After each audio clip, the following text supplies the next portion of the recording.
बच्चों आज मैं आपसे बात करूंगा कक्षा 12 व्यवसाय अध्ययन के अध्याय 1 प्रबंध की प्रकृति एवं महत्व के बिंदु, प्रबंध की विशेषता, प्रबंध के उद्देश्य एवं प्रबंध के महत्व पर।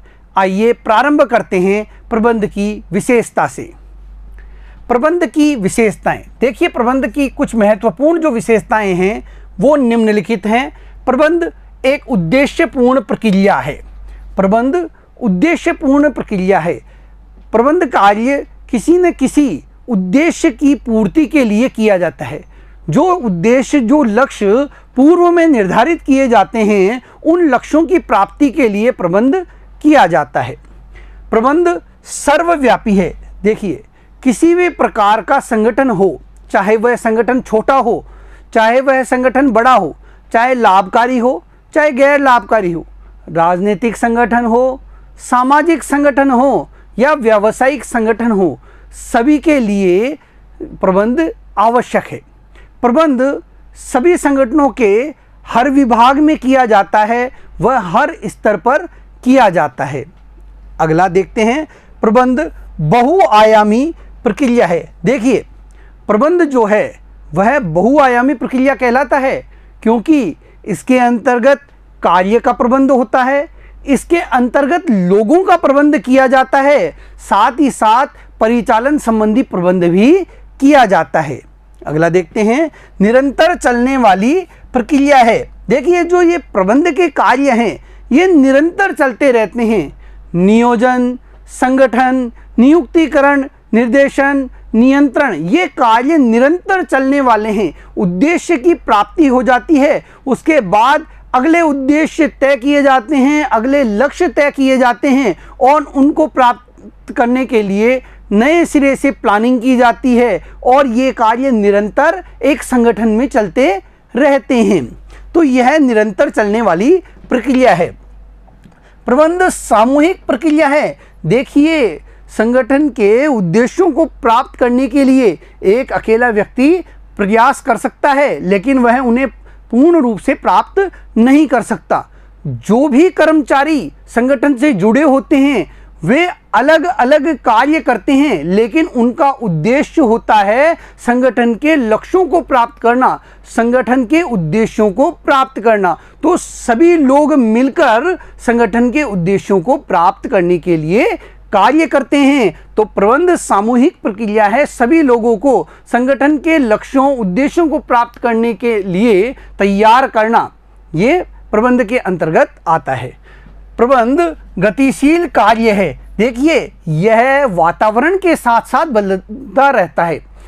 आंतरिक वातावरण हो चाहे संगठन के बाहर का वातावरण हो, परिवर्तनशील होता है और प्रबंध कार्य भी उसी के अनुरूप बदलता रहता है। प्रबंध अमूर्त शक्ति है। देखिए बच्चों प्रबंध को देखा नहीं जा सकता, इसको महसूस किया जा सकता है। एक संगठन की सफलता और असफलता के आधार पर हम उसके प्रबंध के बारे में बता सकते हैं कि प्रबंध प्रभावी है या नहीं है। यदि संगठन सफल है, सफलता प्राप्त कर रहा है तो उसका प्रबंध प्रभावी है, और यदि वह असफल हो रहा है और लगातार हानि में जा रहा है, इसका मतलब उसका प्रबंध अप्रभावी है। इन बिंदुओं को अब हम विस्तार से देखते हैं बच्चों। देखिए ये जितनी भी विशेषताएं हैं इनके बारे में हमने परिभाषाओं में देखा था। आइए देखते हैं अब प्रबंध की विशेषताएं। प्रबंध एक उद्देश्यपूर्ण प्रक्रिया है। देखिए बच्चों हम में से लोग कुछ न कुछ बनना चाहते हैं। जैसे आप में से कुछ बच्चे सीए बनना चाहते हैं, सीएस बनना चाहते हैं और उसके लिए प्रयासरत हैं। आपका उद्देश्य क्या है? सीए बनना, सीएस बनना, और आप उस उद्देश्य की प्राप्ति के लिए निरंतर प्रयासरत हैं। उसी उद्देश्य को प्राप्त करने के लिए आप अपने समय को प्रबंधित करते हुए आगे बढ़ते हैं, उसका मैनेजमेंट करते हुए आगे बढ़ते हैं। प्रत्येक संगठन के कुछ न कुछ उद्देश्य अवश्य होते हैं। हर संगठन के कुछ न कुछ उद्देश्य जरूर होते हैं। प्रबंध इन्हीं लक्ष्यों, उद्देश्यों को प्राप्त करने की प्रक्रिया है और प्रबंध इन्हीं लक्ष्यों और उद्देश्यों को प्राप्त करने की एक प्रक्रिया होती है, इसी के लिए वह कार्य करता है।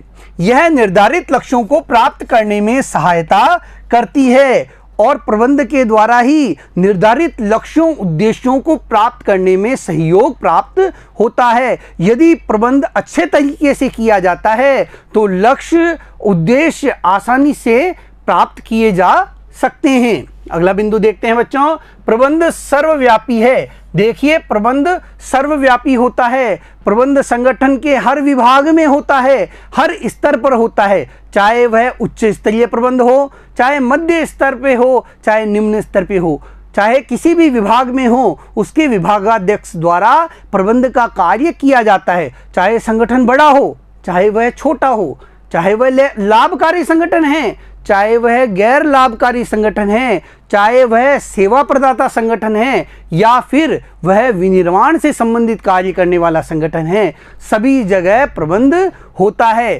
किसी भी देश में संगठन स्थापित किया गया है तो भी उसमें प्रबंध अवश्य किया जाता है।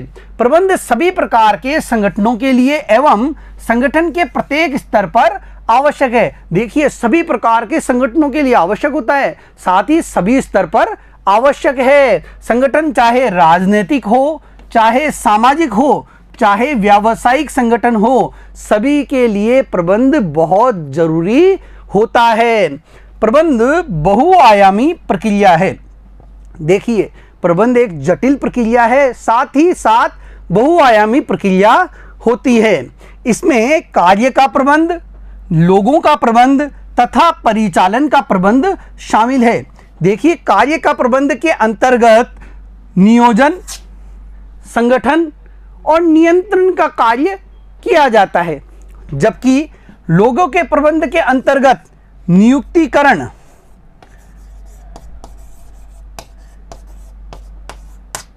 और निर्देशन का कार्य सम्मिलित होता है। यहां देखिए, कार्य के प्रबंध में हमने अभी देखा नियोजन, संगठन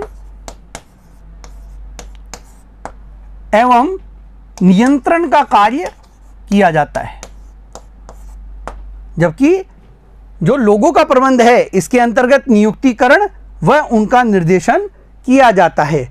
परिचालन का प्रबंध के अंतर्गत बच्चों उत्पादन, क्रय और विक्रय का प्रबंध किया जाता है। देखिए, ये अलग अलग प्रबंध के अंतर्गत अलग अलग कार्य किए जाते हैं। प्रबंध इन्हीं कार्यों को करवाने की कला है और जो प्रबंध होता है वह इन्हीं कार्यों को अच्छे तरीके से करवाने की कला होता है। आइए देखते हैं, कार्य का प्रबंधन। सभी संगठन किसी न किसी कार्य को करने के लिए होते हैं।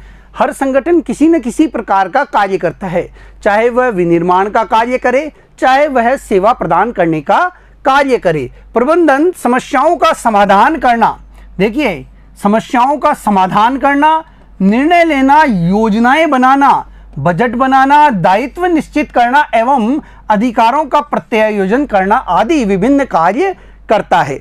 प्रबंधन इन कार्यों को प्राप्त उद्देश्यों में परिवर्तित कर देता है तथा इन उद्देश्यों को प्राप्त करने का मार्ग निर्धारित करता है।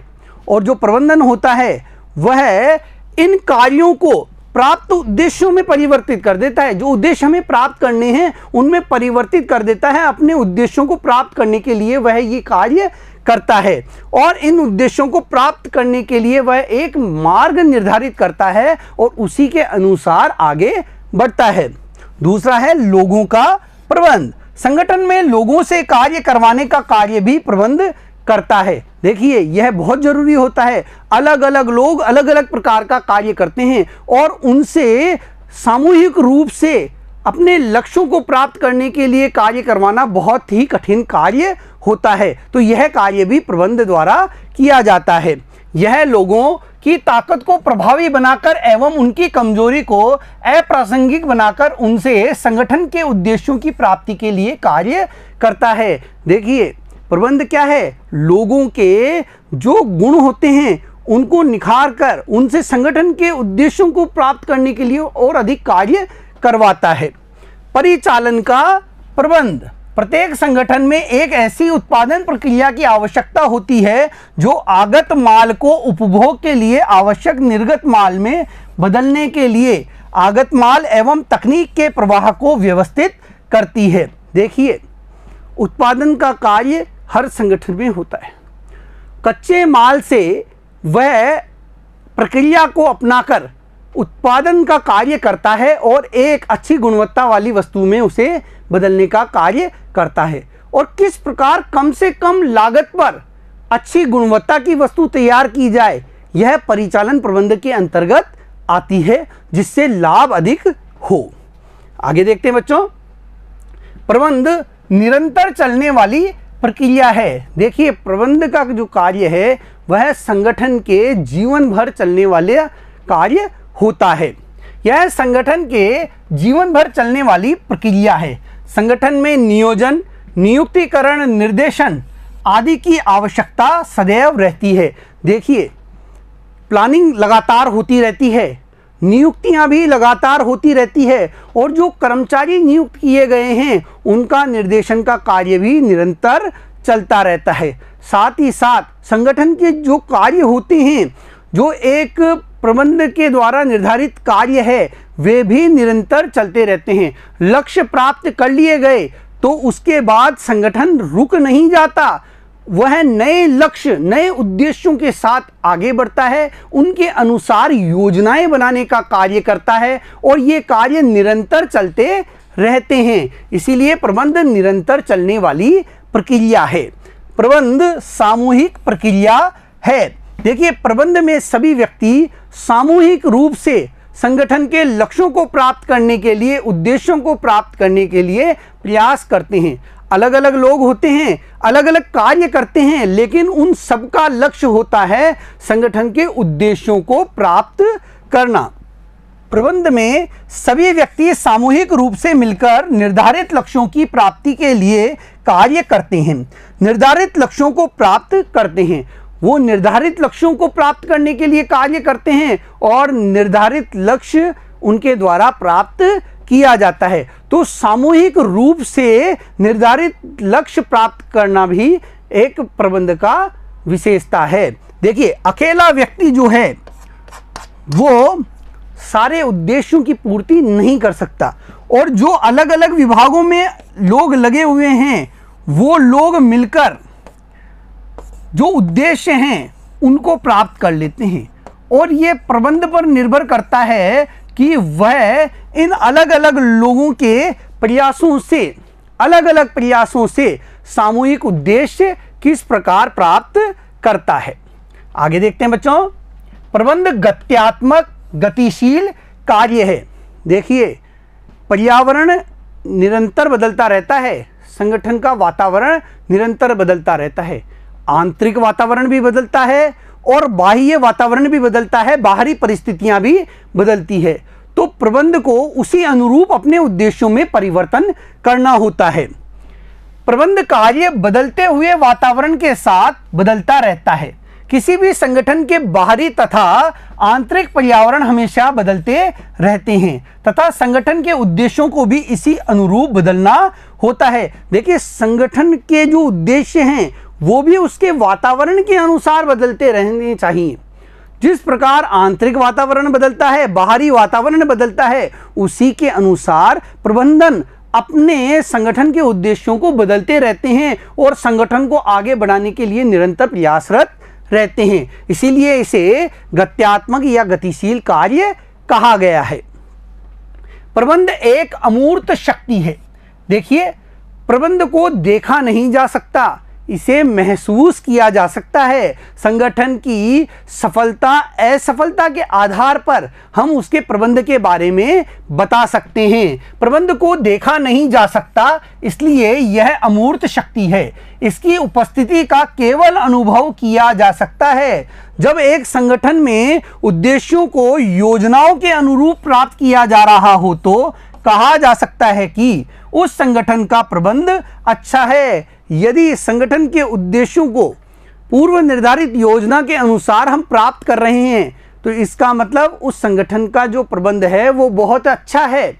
और यदि उद्देश्य प्राप्त नहीं किए जा रहे हैं, योजनाओं के अनुसार कार्य नहीं किया जा रहा है, तो इसका मतलब प्रबंध अकुशल है, वह सफल प्रबंधन कार्य नहीं कर पा रहा है।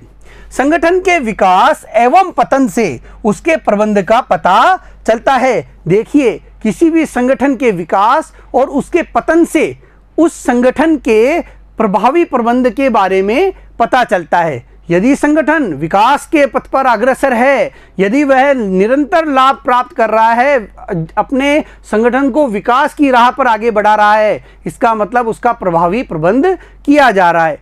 और यदि संगठन लगातार हानि में जा रहा है, उसका पतन हो रहा है, इसका मतलब उसका प्रबंध प्रभावी नहीं है। आगे देखते हैं बच्चों, प्रबंध के उद्देश्य। देखिए बच्चों, प्रबंध के कुछ उद्देश्य होते हैं। संगठन के प्रति उद्देश्य संगठनात्मक उद्देश्य कहलाते हैं। संगठन के प्रति जो दायित्व होते हैं एक प्रबंध के, वो संगठनात्मक उद्देश्यों में आते हैं। जैसे संगठन को जीवित रखना। देखिए, संगठन का अस्तित्व बनाए रखना ये प्रबंध का महत्वपूर्ण कार्य होता है।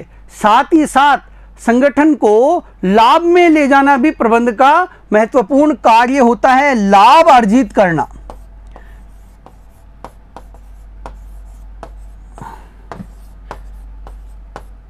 इसके अतिरिक्त संगठन का विकास करना एवं विस्तार करना, यह भी संगठनात्मक उद्देश्यों में आता है। प्रबंध द्वारा संगठन के प्रति दायित्वों के अंतर्गत आता है। प्रबंध का सामाजिक उद्देश्य। देखिए, समाज के प्रति भी कुछ उद्देश्य होते हैं, कुछ दायित्व होते हैं जो कि एक प्रबंध को करने होते हैं। क्या दायित्व है? समाज के लिए रोजगार प्रदान करना, रोजगार उपलब्ध कराना, उचित मूल्य पर वस्तुएं उपलब्ध कराना, गुणवत्ता युक्त वस्तुओं की उपलब्धता करवाना,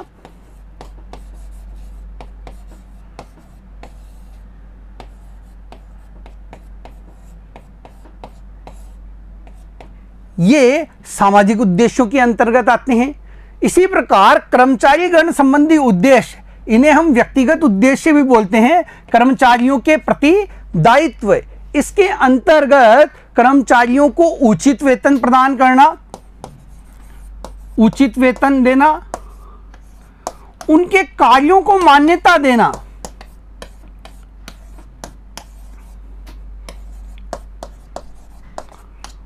उन्हें प्रशिक्षण प्रदान करना, व विकास के अवसर देना।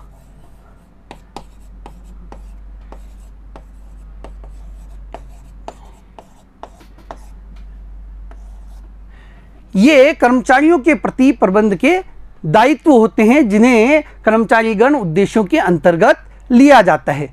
बच्चों, अब इन्हें विस्तार से हम देख लेते हैं। आइए, प्रबंध के उद्देश्य संगठनात्मक उद्देश्य। इसका अभिप्राय संगठन में उपलब्ध मानव संसाधन और भौतिक संसाधन का उचित प्रयोग कर लाभ अधिकतम करने से है। जो मानवीय संसाधन हैं, जो भौतिक संसाधन हैं, उनका अच्छे तरीके से उपयोग करके लाभ अधिक से अधिक करना इसके अंतर्गत आता है। पहला है इसके अंतर्गत जीवित रहना। किसी भी संगठन का सबसे बड़ा उद्देश्य जीवित रहना है, अस्तित्व बनाए रखना है। किसी भी व्यवसाय को जीवित रहने के लिए सकारात्मक एवं व्यवसाय के हित में निर्णय लेने चाहिए।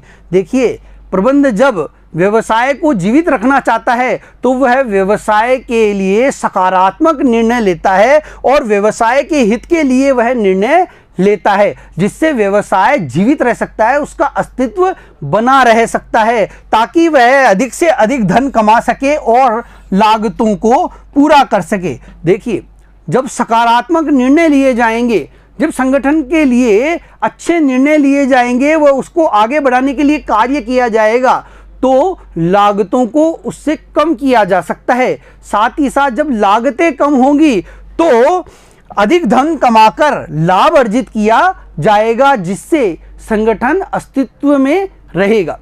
जब कोई संगठन निरंतर लाभ अर्जित करता है तो वह अपने आप को बाजार में जीवित रख सकता है। अगला देखते हैं, लाभ अर्जित करना। किसी भी संगठन का सबसे महत्वपूर्ण उद्देश्य लाभ अर्जित करना है, क्योंकि कोई भी व्यवसाय लाभ के उद्देश्य से ही किए जाते हैं। लाभ संगठन को अच्छे से चलाने एवं लागत एवं जोखिमों को पूरा करने के लिए आवश्यक है। देखिए, कोई भी जो संगठन होता है वो अपने खर्चे और अपने जोखिमों को लाभ के द्वारा ही पूरे कर सकता है। यदि संगठन निरंतर लाभ प्राप्त कर रहा है तो वह अपना अस्तित्व भी बनाए रख सकता है और वह अपना विकास भी कर लेगा, अपना विस्तार भी कर लेगा। लेकिन यदि वह निरंतर हानि उठा रहा है तो जल्दी ही व्यवसाय बंद करना पड़ सकता है। इसलिए लाभ अर्जित करना, निरंतर लाभ कमाना, यह प्रबंधन का मुख्य उद्देश्य होता है संगठन के प्रति। वृद्धि एवं विस्तार। देखिए, दीर्घ काल में व्यवसाय को अस्तित्व में रखने के लिए उसका विस्तार भी किया जाता है, उसको वृद्धि भी प्रदान की जाती है। यदि लंबे समय तक आपको बाजार में रुकना है, बाजार में टिके रहना है, तो अपने व्यवसाय में बदलाव लाना पड़ेगा, उसका विकास करना पड़ेगा, उसका विस्तार करना ही पड़ता है। दीर्घ काल में किसी भी व्यवसाय के लिए विकास करना अति आवश्यक है। यह व्यवसाय की बाजार में अच्छी प्रतिष्ठा का सूचक है। देखिए, अच्छी प्रतिष्ठा यदि आपको बनानी है अपने व्यवसाय की बाजार में, तो उसके लिए आपको विकास करना पड़ेगा, विस्तार करना पड़ेगा। इसे बिक्री, कर्मचारियों की संख्या, पूंजी निवेश के रूप में मापा जा सकता है कि संगठन की बिक्री कितनी है, बढ़ रही है या नहीं बढ़ रही, कर्मचारियों की संख्या में वृद्धि की जा रही है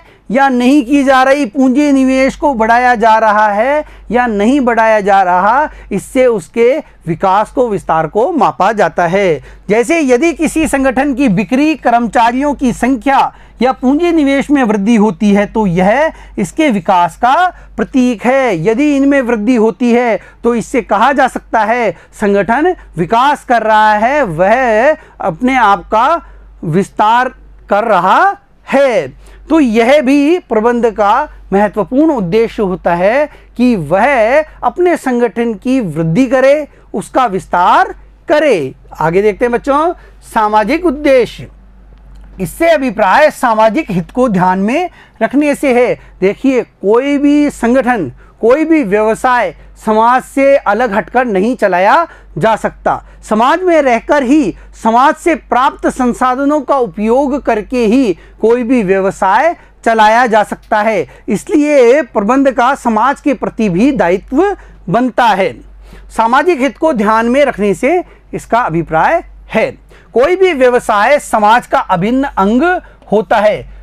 कोई भी व्यवसाय जो समाज में चलाया जाता है वह समाज का ही अभिन्न अंग होता है, क्योंकि मानवीय संसाधन, भौतिक संसाधन, वित्तीय संसाधन समाज से ही प्राप्त किए जाते हैं। इसकी स्थापना इसी समाज में होती है तथा इसके उपभोक्ता भी यही समाज होता है। देखिए, चाहे निर्माण कार्य करने वाला आपका संगठन है, चाहे सेवा प्रदान करने वाला संगठन है, आपके उपभोक्ता जो हैं वो इसी समाज के लोग होते हैं। अतः समाज के प्रति हर व्यवसाय के कुछ न कुछ दायित्व होते हैं। इसलिए समाज के प्रति भी हर व्यवसाय के कुछ न कुछ दायित्व होते हैं। देखते हैं बच्चों, कम कीमत पर गुणवत्ता युक्त वस्तुएं उपलब्ध कराना। समाज को कम से कम कीमत पर गुणवत्ता युक्त वस्तुएं उपलब्ध कराना ये व्यवसाय की जिम्मेदारी होती है।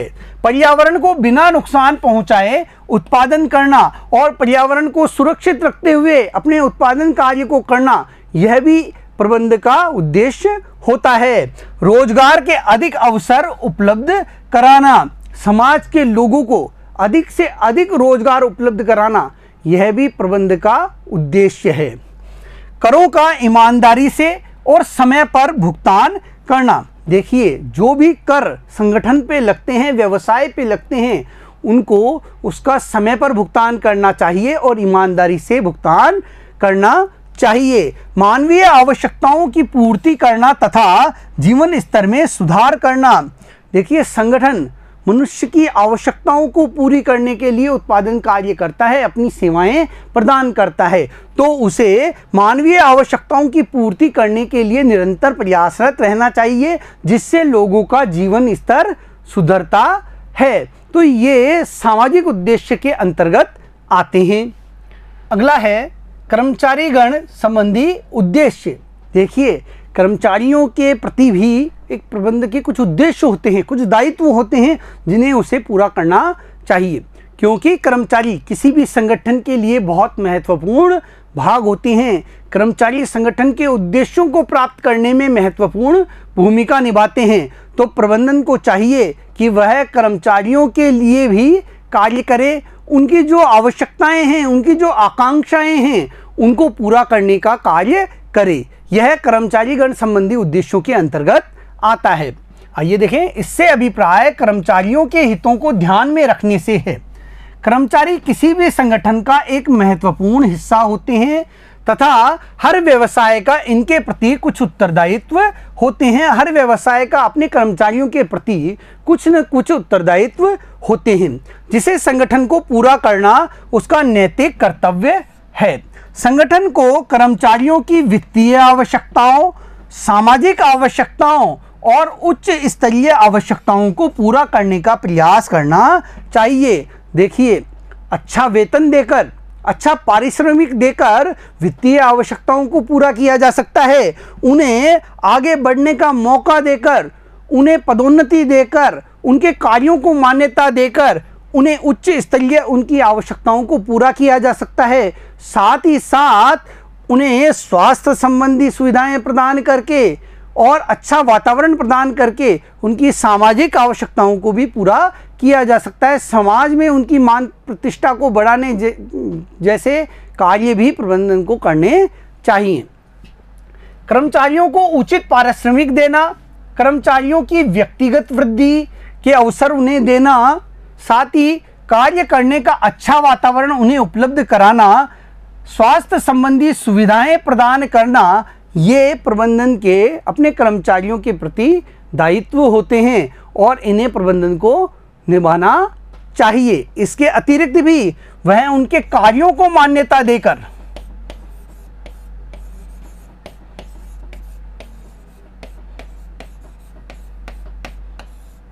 उन्हें प्रशिक्षण व विकास के अवसर देकर, प्रशिक्षण देकर, विकास के अवसर उपलब्ध कराकर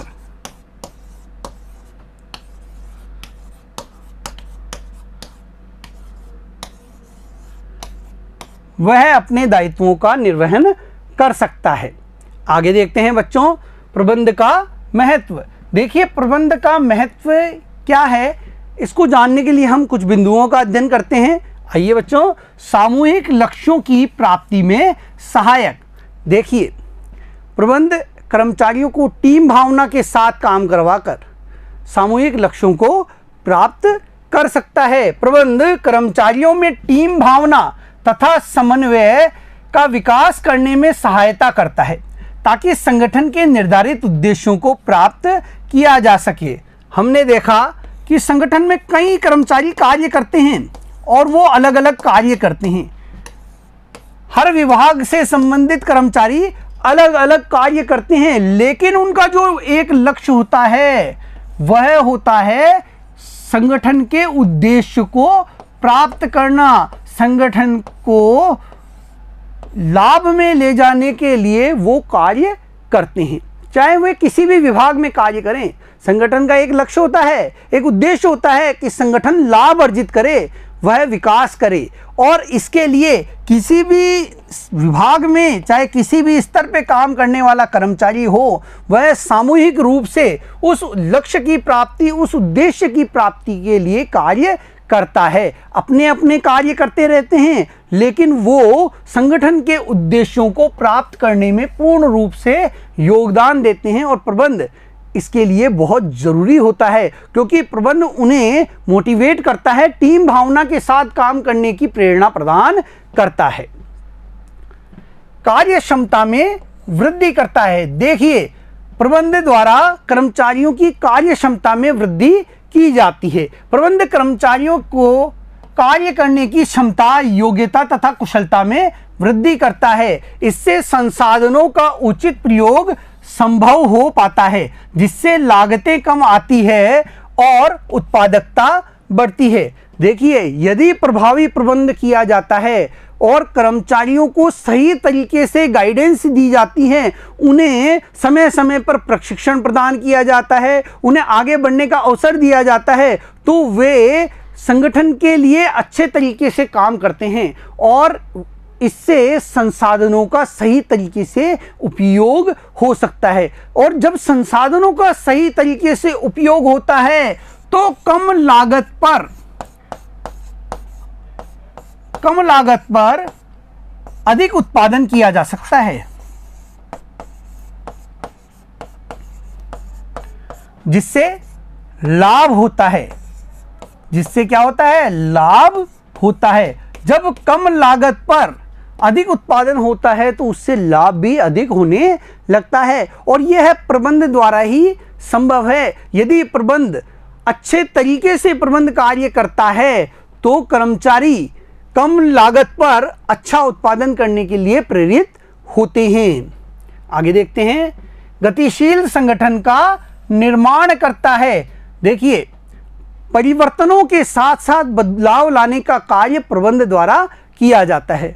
आपने नोकिया का नाम सुना होगा। यह मोबाइल बनाने का कार्य करती थी। पहले इस कंपनी के मोबाइल बाजार में बहुत बिका करते थे। आपने सैमसंग कंपनी का नाम भी सुना होगा। आपने सैमसंग कंपनी का नाम भी सुना है। यह मोबाइल भी बनाती है, वह कई अन्य उत्पाद बनाने का कार्य भी यह करती है। इसकी स्मार्ट वॉच भी आपने देखी होगी। यानी यह समय के साथ साथ अपने उत्पादों में क्या कर रही है? परिवर्तन कर रही है, लगातार गतिशील हो रही है। जिस प्रकार वातावरण बदल रहा है, उसी प्रकार यह लोगों की आवश्यकता के अनुसार अपने उत्पादों में परिवर्तन कर रही है। जबकि नोकिया कंपनी केवल मोबाइल बनाया करती थी, इसके मोबाइल अच्छे होते थे, लेकिन इसने समय के साथ साथ अपनी जो क्वालिटी थी उसमें ज़्यादा बदलाव नहीं किया, और इसके कारण अब इसका अस्तित्व खत्म होने लगा है।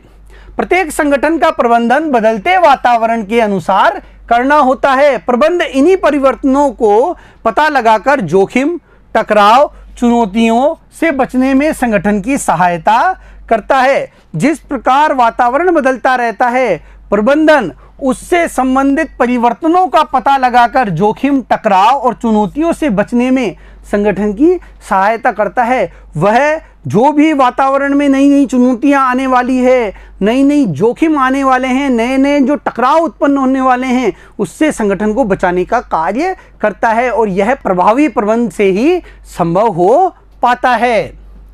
व्यक्तिगत उद्देश्यों की प्राप्ति में सहायक। देखिए, यह व्यक्तिगत उद्देश्यों की प्राप्ति में भी सहायक होता है। प्रबंध अपने कर्मचारियों की आर्थिक वृद्धि में सहायक होता है, उनके विकास में सहयोग करता है। प्रबंध व्यक्तिगत उद्देश्यों को प्राप्त करने में सहायता करता है। प्रबंध अभिप्रेरणा एवं नेतृत्व के माध्यम से व्यक्तियों को टीम भावना, सहयोग एवं सामूहिक सफलता के प्रति प्रतिबद्धता के विकास में सहायता प्रदान करता है। वह टीम भावना से आगे बढ़ने के लिए लोगों को प्रेरित करता है। यह कर्मचारियों को प्रोत्साहित कर व्यवसाय के व्यक्तिगत उद्देश्यों तथा संगठनात्मक उद्देश्यों में तालमेल बैठाता है। यह अपने कर्मचारियों को अभिप्रेरणा प्रदान करता है, उन्हें उचित वेतन प्रदान करने का कार्य करता है, उन्हें लगातार मोटिवेट करने का कार्य करता रहता है, उन्हें प्रोत्साहन देता रहता है, उन्हें पदोन्नति व उनके कार्यों को मान्यता प्रदान करके उनको आगे बढ़ाने के लिए प्रेरित करता है। टीम भावना के साथ सामूहिक उद्देश्यों को प्राप्त करने के लिए आगे बढ़ाता है, जिससे व्यक्तिगत उद्देश्य यानी कर्मचारियों से संबंधित उद्देश्य भी पूरे होते हैं और संगठन के उद्देश्य, संगठन का अस्तित्व में रहना, संगठन का लाभ अर्जित करना, विस्तार और वृद्धि करने के उद्देश्य पूरे हो पाते हैं। आगे देखते हैं, समाज के विकास में सहायक। देखिए, प्रबंध बहुउद्देशीय होते हैं जो इसके विभिन्न घटकों के उद्देश्यों को पूरा करते हैं।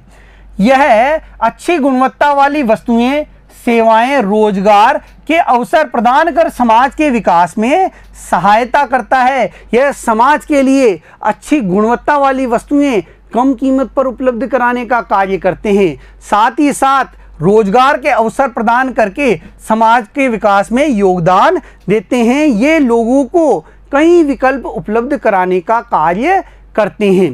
तो ये थे प्रबंध के महत्व।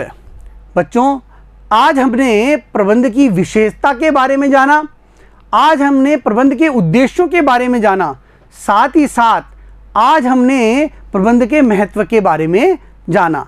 अगले वीडियो में फिर मिलेंगे। धन्यवाद।